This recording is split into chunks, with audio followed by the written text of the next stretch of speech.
We continue now at the top of Daf Kuf Daled Amud Aleph and Meseches Eruvin. This is Eruvin Daf 104a. The Gemara here is continuing a statement of Rabbi Yochanan.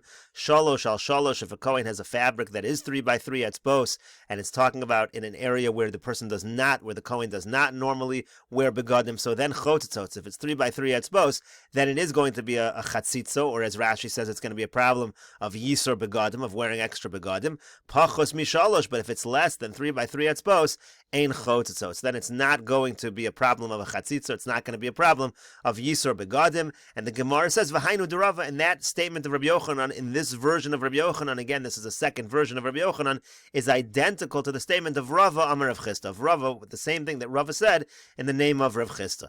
Gemara says leima pliga de Rav Yehuda brei de Rav Chia. Well, let us say that Rava argues on Rav Yehuda brei de Rav Chia. Now we know for sure Rabbi Yochanan argues on Rav Yehuda brei de Rav Chia, because actually Rabbi Yochanan in this version is responding to Rav Yehuda brei de Rav Chia. But if Rava says the exact same thing as Rabbi Yochanan, let us say that he argues as well. And now what did Rav Yehuda brei de Rav Chia said? He said that if you have a tziltzal which is smaller than 3 by 3, you have a small belt. He said that is considered a problem of Yisur Begadim, and the Gemara says Shani Tziltzal Katan Dechashiv. No, it could be that really Rava and Rav Yehuda brei de Rav Chia agree. Rava Amar Rav Chisda and Rav Yehuda brei de Rav Chia agree because a Tziltzal Katan, a small belt, is something that is chashiv. So since it's chashiv, even if it is less than 3 by 3 etzbos, it's going to be a problem. Rashi here says Lema Pliga Had Rava Ad Rav Yehuda brei de Rav Chia Dechashiv Tziltzal Katan Yisur Begadim.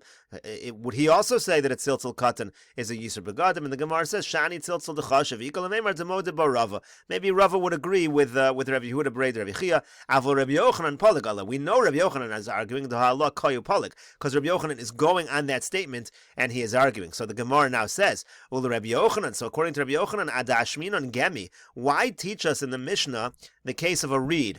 Lishmoina and Siltzal Katan. Instead, you should teach us that even a belt is not going to create the chatzitza. Rashi says, well, Rabbi Yochanan da Amar Tziltzal Nami Shari. According to Rabbi Yochanan, that a small belt is permissible for the Kohen. Lishmoina Tana de Masis and Siltzal Katan de Lo Chayitz. The Tana of our Mishnah should teach us that a small belt does not create a chatzitza. V'kol shekein gemi. Of course, the reed is not going to create the chatzitza. Why did the Mishnah choose a case of a reed? So the Gemara says, Milsa Agav Orche Kamashmal on de Gemi Masi. No, because the Mishnah has another goal in mind as well in terms of Hilchas Shabbos, in terms of the issue of a refuah. The reed was also a refuah problem. Rashi here explains, the Gemi Masi Misham Shabbos Itzrich Lemisni Gemi. We're teaching a case of a reed because of Hilchas Shabbos, the Afagav Demasi, that even though it heals Shari B'Mikdash, it's still going to be permissible in the Mikdash. So yes, one part of the Chiddush isn't so great. The fact that a gemi does not create a problem of chatzitza or yisur begadim, you could have had the case of tziltzal katan to say that would have been a bigger Chiddush. But here we're also trying to teach you the Chiddush that since we're talking about Shabbos, even though it heals, it's not a problem because healing is permitted in the Beis HaMikdash. And the Gemara continues with the Mishnah, Bozkin melach al gabe kevesh. You can crush up and scatter salt on top of the ramp that went up to the Mizbeach in the Beis HaMikdash, b'shvil shelo yachliku, so that it wouldn't be slippery. That's not a problem. You can do that even on Shabbos. Umemalin mibor hagola umibor hagodol begalgal b'Shabbos. You're also allowed to fill up from the bor hagola. These were the names of various wells that were in the area of the Azari. You're allowed to fill that up, and they used a kind of a wheel in order to fill up. You're allowed to do that on Shabbos. Be'er hakar b'yomtiv. You're allowed to fill up from the be'er hakar, also the name of a particular well. You're allowed to fill up from that on yontiv. So the Gemara says, Rami le Ravika mi Pashrunya le Rava. Ravika from Pashrunya asked Rava the following contradiction. Tanan, it says in our Mishnah, Bozkin melach al gabe hakevesh b'shvil shelo yachliku. It says you're allowed to crush this salt up on top of the ramp in order that it shouldn't be slippery. And the implication is, b'mikdash you're allowed to do this in the Beis HaMikdash. B'medina lo, but if you would do it outside of the Beis HaMikdash, it actually would be some kind of an Isser on Shabbos to do that. So Gemara says we have a contradiction. Ravika says we have a contradiction. Or Ramini, the contradiction is as follows. Chotzer sheneskalkala b'meimei v'geshamim. The Brisa says if you have a chotzer that is ruined with rainwater, maybe tevin, a person can bring salt, umardaba, and the person can just scatter it, and that way it's easier to walk on the earth. It's not going to be ruined by the rain anymore because you're going to walk on top of the straw. So what's the difference? In our Mishnah, it's a problem, and if it's not the Beis HaMikdash, in theory, it would be a problem to scatter salt in order to make it less slippery. But scattering tevin is actually not a problem. So the Gemara says, Shani tevin de lo mevatale. The difference is that when it comes to straw, you're not mevatal it on the earth. You're planning on using it later. Rashi says, de lo mevatale v'leka mishum hashvuye gumos. The issue issue on Shabbos would be that you're leveling the ground. You're leveling the holes in the ground to malachu b'Shabbos to have a kibinyan. That's like building. So the Gemara says, well, something like straw, which you can use either to build walls or you can use it to feed the animals, you're not going to be mevatel. You're going to plan on using that later. But the salt, once people step on it, it's not going to be fit to use. He's going to be mevatel there. Medina Asr, that's why it's going to be Asr outside the Beis HaMikdash, because it's a problem of you're going to come to Ashvuye Gumos. You're going to come to level out earth which is uneven. So the Gemara says, Amar le Rav Acha braid the Rav Ashi. So Rav Acha, the son of Rava, said to Rav Ashi, Hi melach hechi dami. What is the situation over here in terms of the salt? What kind of salt is it? Idim mevatle. If you are mevatle on the kevesh, you're not planning on using the salt for anything else. Kamosef habinyan. You're actually adding on to the mizbeach. You're adding on to the binyan mizbeach, and that's actually an isser even on a weekday. You have to build it exactly as instructed to build a mizbeach. You can't add on. V'idelo kamevatle. And if you're not leaving the salt there, you're planning on using it for later avoda in the Beis HaMikdash, kahavi chatzitza, then it's going to be a chatzitza, because again you have to walk directly on the ramp when you're doing the avoda. You can't have something separating between the kohen and the avoda. So the Gemara answers, "Beholeches evarim lekevesh delav avodahi." Really, you're not being mevatel. You're going to use the salt for something later. But the situation is, you're just walking the evarim up the ramp to the mizbeach to burn the evarim of a carbon. That's not actually an avoda, so there's no problem of chatzitza. Gemara says velo, but is that really true? It's not considered an avoda to walk the evarim up the kevesh. But it says in the pasuk, "V'ikrev hakohen asakol v'hiktir hamizbeach." It says the kohen brings it all to burn it on the mizbeach. V'yomar mar, and the master said, "Zuho leches evarim lekevesh." This refers to walking the evarim up the ramp, which apparently is an avoda. So the Gemara says, "Elo'ema rather say beholeches eitzim lamarocha." When you're walking the wood up the mizbeach in order to put it in the areas where it's going to burn, where it's going to make the fire, so that already is not an avoda. The lav avodahi, that's not an avoda, so it's not a problem of chatzitza in that particular case. Gemara continues, Darash Rava darshans chatzar sheneskalkala b'meimei geshamim.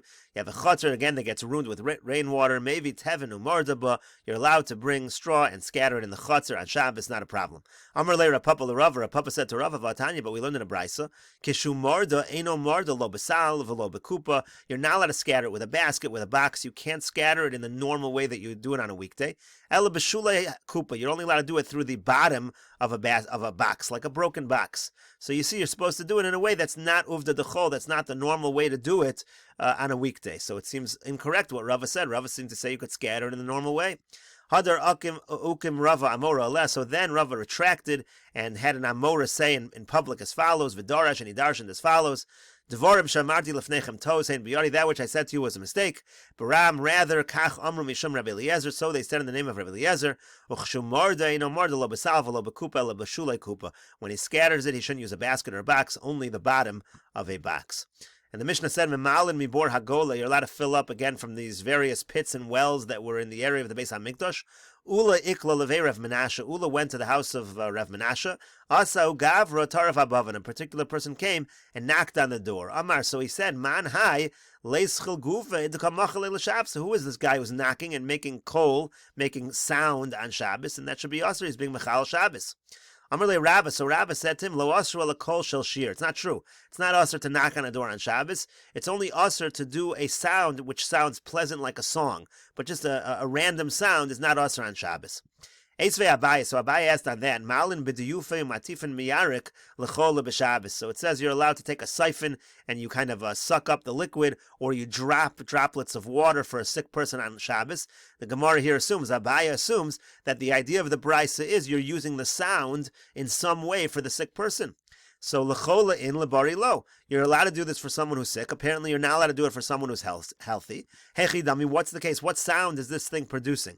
Lav denim v'kabayim delisar. Isn't the situation where the chola, the sick person, is he's sleeping and you want to wake him up? So it's not a pleasant type of sound. It's just a regular sound in order to wake him up. And apparently, that's usher for someone who's healthy. It's only allowed because the person is sick.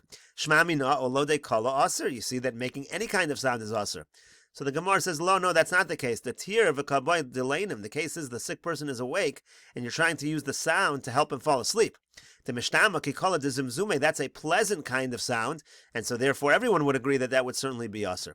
Esvei, they have another question. Hameshamer peirosav mimnei ofos udelav mimnei achaya. It says, let's say somebody's guarding his fruit from the birds, or he's guarding gourds from animals. Meshamer kedarko b'Shabbos. He can guard it normally on Shabbos. Uvilvad shelo yisbak, but he shouldn't clap with his hands. Velo yitvach, he shouldn't slap. Velo yirakid, he shouldn't bang with his feet, stomp with his feet. In other words, if the animals come, the Bryce is saying he shouldn't try to scare off by making these sounds, which is what they would normally do on a weekday. So the Gemara says, my time, and what's the reason you can't do these things? Lav de kamolid kala, isn't it a problem because you're making a sound, and making a sound on Shabbos is an isser?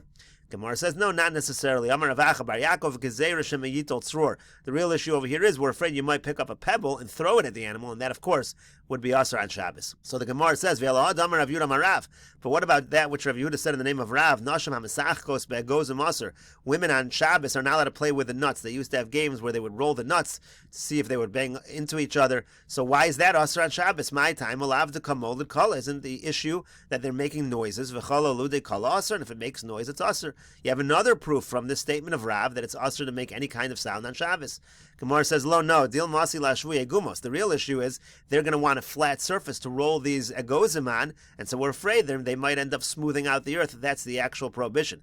Dilo teimachin. If you didn't say that's the reason, hadamar Rav Yehuda. What about that which Rav Yehuda said? Nashim esachkos betapuchim asur. He said that women cannot play with apples. That is a similar game which they rolled the apples around. That's also asur. Hasamai ulude kalaika. Apples are not going to make a sound like nuts. So clearly there's some other issue. What sound is there by tapuchim? Ella dilma asi lashvuye gumos. Rather, the reason is we're afraid they're going to smooth out the earth in order to better play this game. Now the Gemara tries to bring a proof from our Mishnah Tanan. We learned in our Mishnah, Memalin mibor hagola, or mibor hagadol, begalgal b'Shabbos. You're allowed to fill up from these pits and wells of the Beis HaMikdash with a wheel on Shabbos, b'Mikdash in Medina lo. You're allowed to do it in the Beis HaMikdash, but apparently you're not allowed to do it outside the Beis HaMikdash. My time, what's the reason? Lav mishum da'olude kala v'asur. Isn't the issue that it makes a noise when you're filling it up, and that's why it's asur? Gemara says, no. The real issue is you might have so much water that you're going to start filling up water to take to your gardens, to take all to these areas which need to be watered, and that's, of course, going to be a problem. Ameimar shar lemimla begilgala b'mechuza. Ameimar said aloud, he said it was permitted to fill up from the same kind of a wheel that they had in the city of Mechuza. Amar, he said, my time of Gazru Rabbanan, why is there a Gezer Rabbanan against using these kind of wells, these kind of wheels that fill up water from the wells? Shemi Yamali Leginasu Lechavasa. The whole reason is we're afraid you're going to end up having so much water that you'll take it to your gardens and other areas that need water. So Hacha Loginaika V'Lochorvaika, he said the city of Mechuz is a built up city. There are no open spaces like gardens and chorvas that would need water. However, Kevan Dekachaza Deka, when he saw that people began to, and we'll continue this discussion in the next video on Daf Kuf Dalid Amud Beis.